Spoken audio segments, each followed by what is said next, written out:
So greatness says that love, God is love. I want to also know what every other person is saying. What does love mean to you? You can use the chat, but you can unmute your mic so if it's faster for you.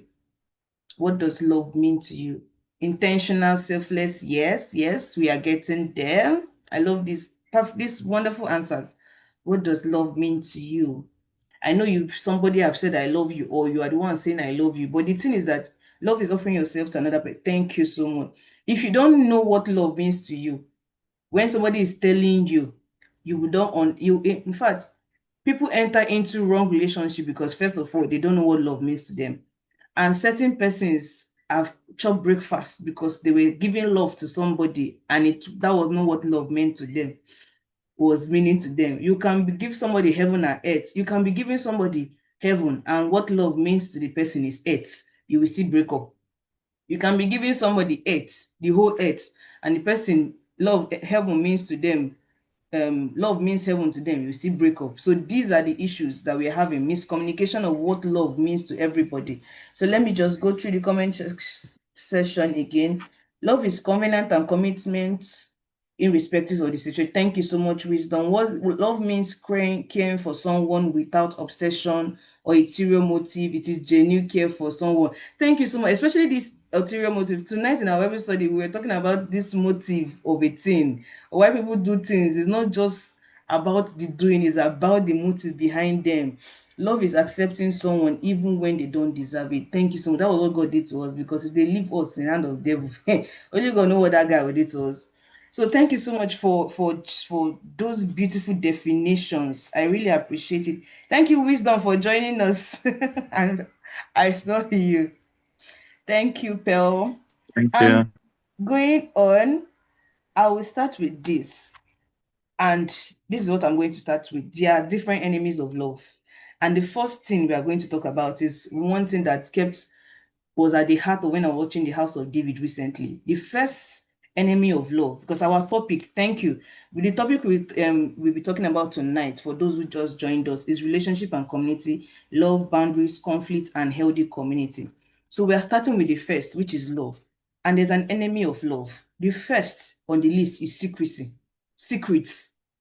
The way secrets killed the house of Saul was something that I could not even understand how it happened. I want every one of us to even take our time to watch the House of David, the movie. Secret so to the extent that even when David did everything to marry Micah, it was still the secret of not telling her that he was the anointed that brought the house that caused problem. I think, and I would love everyone to know that whenever you are saying I love you to somebody, you need to know that no matter what you have in mind concerning somebody, the reason why I did not give any definition, because I accept all definitions of love that we said tonight, because love does not have one definition. Everything everybody said tonight is the correct definition of love, meaning that we're in the right audience, the people understanding what love actually means. It means showing up. It means just doing beyond. Love is an action word. That's what I love to always say. But there's an enemy to your action. There's an enemy that don't want your love to blossom. There's an enemy that when two people say that they want to be in a relationship, something will come up. One of them is secrecy.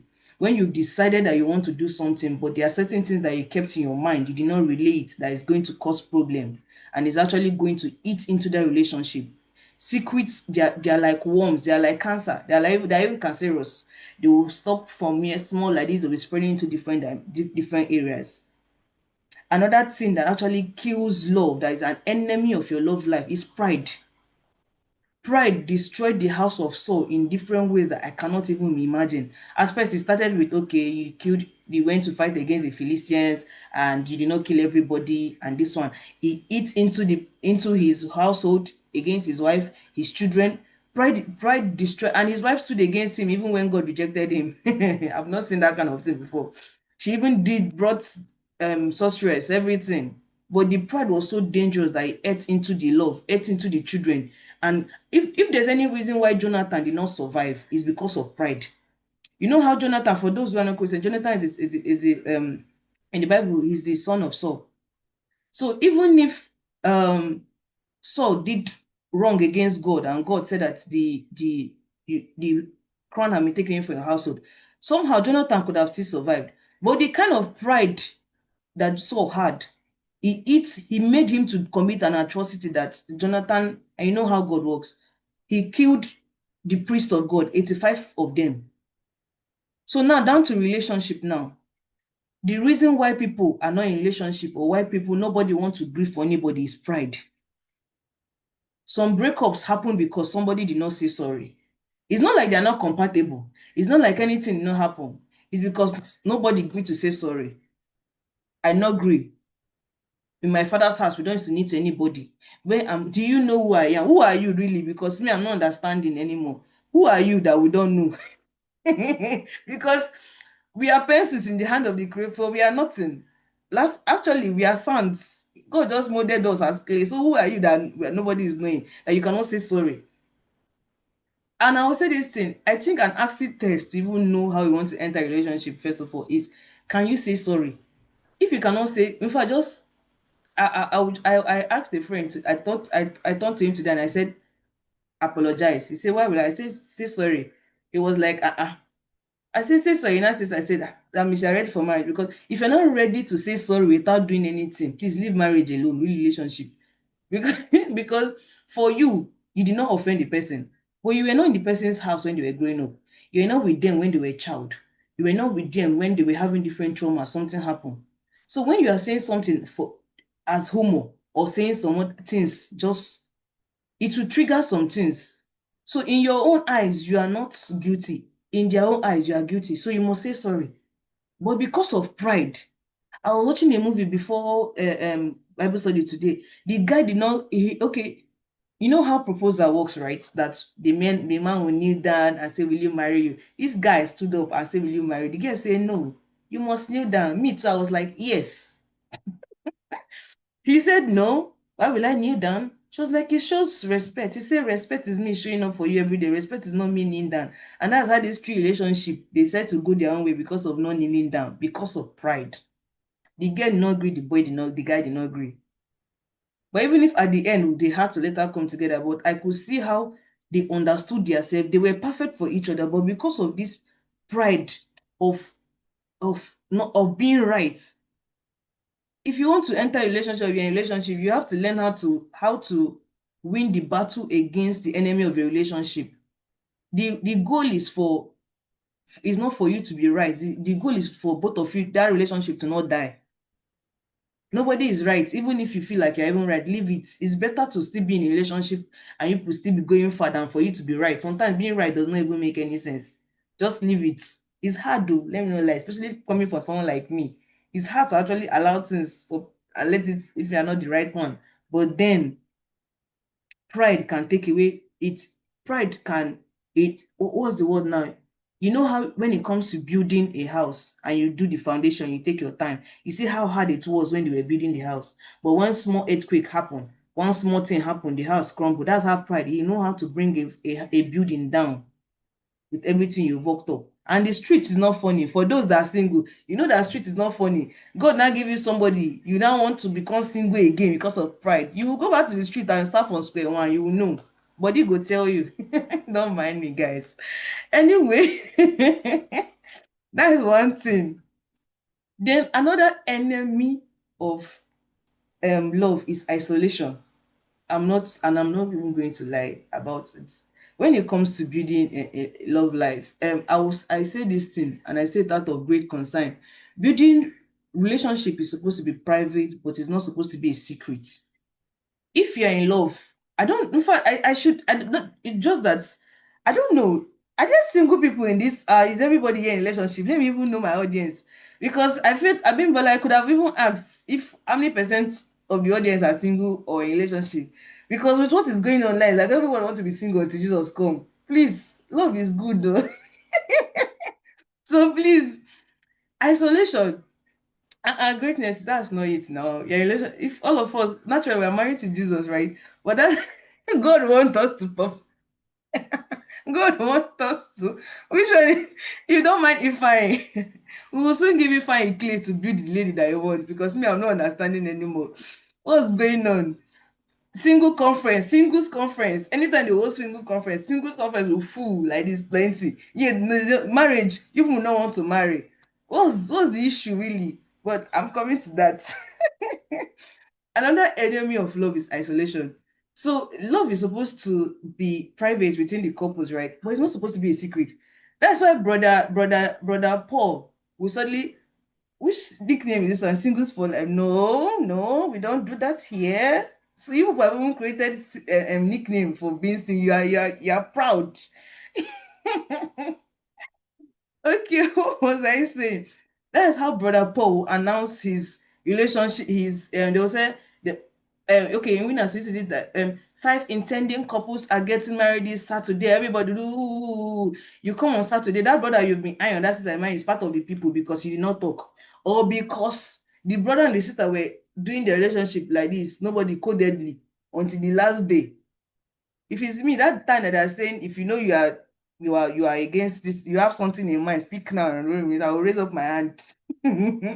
But the relationship is not supposed to be done in isolation, because when other people see who you're in relationship with, some persons, since they're not in love with your partner, this is where I'm going to, they can help you see the red flag that you're not seeing. But because you did not tell anybody that you're in love, oh, it's you and your lover. You now went to go and marry red sky, not even red flag. Now, nobody know what to tell you now, because the only thing we can tell you is that the grace of the Lord is upon you. And oh, okay, the grace of the Lord is upon you. But if you have told somebody that you were in love, or people knew that you're in this relationship, they can tell you that this thing this guy said is not good though. This guy is giving narcissistic vibe. This girl, this girl said is not good though. This girl will drain you. She's not a wife material. She cannot build a home. So an enemy of love is when you build in isolation. Please, love is supposed to be private, but not supposed to be. A few persons in your life supposed to know the person you are in a relationship with, so that they can guide you, so that they can see what they are not see. You're not what you're not seeing. Love is blind, but the other persons, they are not in love, so they will see clearly for you. Hallelujah. I thought a fourth enemy of love is unaddressed issue, sweeping things under the carpet because you don't want trouble. Let there be trouble. Let there be trouble. Oh, Holy Spirit, help me. Address it. We don't need to raise your voice, right? But at least if you don't know how to say it, type the thing that is disturbing you. Address it, because this sweeping under the carpet is one day to arise, and when it's arising, it's going to come like it's going to come like giants and crumble everything that you have been building for years. Another enemy of love is unhealed trauma. So, I was what's the word now? If you don't address some trauma, and the thing is that some of us, to be honest, I feel like every Nigerian, especially because I'm from Nigeria, or every African now, for those joining us from other countries, or from the European countries and all, I feel for Africans, I feel like every one of us need therapy. We need, immediately you're like at a particular age, you should just go and just have a personal therapist, or go for consultation, because the things we have endured naturally as Africans has given us some unhealed trauma that if we do not work on, our children is going to chop it. You get? And all this kind of unhealed trauma from just laughing. We were discussing something today, and somebody said something.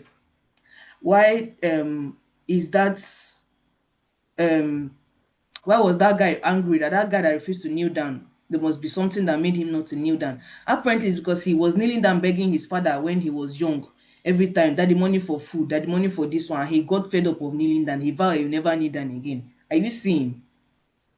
So those kind of things, and when you are making jokes and somebody else can just be making joke, but the thing is coming from a different place. The reason why people flare up when certain jokes are are are are held ahead, rather, is because at that moment when you said that thing, you took them back to when they were 15 years old, when they were 12-year old, when that thing happened. So a couple now can be in the beach professing love to themselves. I love you. You are the stars in the sky in the night. When there's no sky, you are the one that shine bright, that makes everywhere bright. All those things. You are the only planet among all the planets in the what is it called that thing? You know those things that they used to rhyme. All of a sudden, the girl can just, or the guy can just say something, and the book just flip. Why will you say that? Are you really, did you really mean? And the guy is wondering, what did I say, Biko? She's like, what do you mean? No, repeat that sentence again. Let me hear you clearly. You're now wondering, I thought we were just professing love now. What happened? What happened is that at that moment that you said that thing, you took her back to when she was 12 years old. She's no longer living in this moment. She's not 12 years old. She's answering you from a place of she's not 12 years old or he's not 12 years old. That's what used to happen when you see people quarrel. They're not answering you from a place of them. They're answering from what happened that time. You took them 10 years back. And if you don't address this, that love will die. Like play, like play. Another thing, another enemy of love is control. Love needs freedom to thrive. See, you cannot love somebody by being controlling. You cannot love somebody by trying to put them in the box that you created for yourself. Okay, yes, I know that everybody have the idea and the fantasy of that. Me, I want to go to South Korea. Everybody know me, I want to go to South Korea. But if I see someone, oh God, please give me someone that will take me to South Korea. Let me prophesy into my future. I'm not with you guys. But then you cannot use your own imagination, your own box, your own creation, and say that that person must enter into that box that you've created, your fantasies. It's good to have list of what you want. I always tell people to write things that what they want and all and tick it, right? But you cannot decide that when you find that person, you put the person box into what your own creation of love. Love thrive when there's freedom. Love thrive when you can allow the person fly and believe that the person will come back to you. It's not love does not thrive when you went out for 2 hours. Which kind of meeting did you go? 2 hours, I've not heard from you. No. Yes, not by isolating and locking them. That's not love.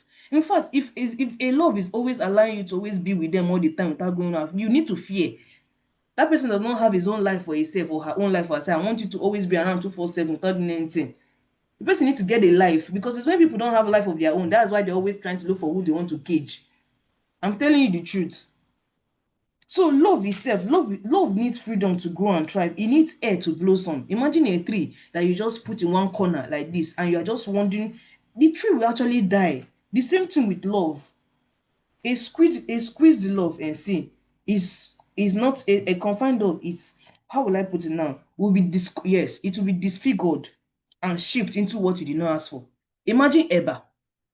You know you can roll Eba into whatever you want. I mean Gary, guys, or Semo, whatever swallow that you love. Imagine you know how you can squeeze it into everything. Now take that thing and squeeze it like this. You know it will be coming out from here, coming out from here, coming. That's what happens to love. When you try to squeeze love or whatever to squeeze whatever God gives to you, like too tight, without giving it air to be, it will start coming into it will become deformed and bringing out things. The same thing happens to love. All of a sudden, now your quiet partner, that your free partner is turning into something else because you have held them too tight. A box love will only know one way. In fact, if you put people in a box or the kind of box that you created for them, you will not know that there are different ways to be loved. You yourself, you are depriving yourself from the kind of love that they can give you because you are fitting them into one way that you created. And finally, before we join the next link, I think we have like yes a few more minutes. An enemy of love is mispersonality match. Please, by all means, know your personality, know your temperament. There are some temperament that cannot marry. Choleric and choleric cannot marry. We have four temperaments. We have choleric, those that are they are very ambitious, they are very good driven, and they used to get angry easily. We have phlegmatic that just like being, you cannot move them. We have melancholy, they are very detail oriented. We have sanguine, they are very happy kind of persons. You see, some two happy people, two jumpy cannot marry. Who will take care of the children? They're always jumping. They are the life of the party, jumping up and down. Who want to be there? Two cholerics cannot marry too because choleric people, even if we have two, some people can be two in one. Most people are two in one. But if somebody that is coco and coco marry, this one is going to Afghanistan to go and fulfill purpose. The other one is going to Malaysia to fulfill purpose. Who is going to stay with the children to fulfill purpose? Nobody wants to grieve for anybody too. When they are correcting, this person say, according to at this one, you are not supposed to talk to me that one. According to this one, those are the kind of thing. A melancholy and even a co can marry because a melancholy can just leave you because the person don't even want anybody to disturb person. I can just allow people. A co and a melancholy can marry. A sanguine and a melancholy can even marry because a sanguine is always jumping and it can bring the melancholy and tell them shake your body, stop being quiet. These kind of things are enemies of love. Another enemy of love is lack of purpose and direction. Both of you don't know where you are going, or one person know where they are going and the other person don't know where they're going, or both of you know where you are going and you are going different directions. These are the things we always need to ask ourselves. They are the enemies of love. Um, um, thank please, if you are here with me, please, okay. If you've been following following so far, please let me see your comments in the comment section. Meanwhile, if I should we join the next link now or when it goes off? It's less than 1 minute. It's probably going to go off on the call. Let me see if I'll just drop the link on the chat box. Hello, Yeah, if you're yes, listening to please. me, Yes, I'll please. drop Let's the do that link. now. I've dropped the link on the chat box so we can join that.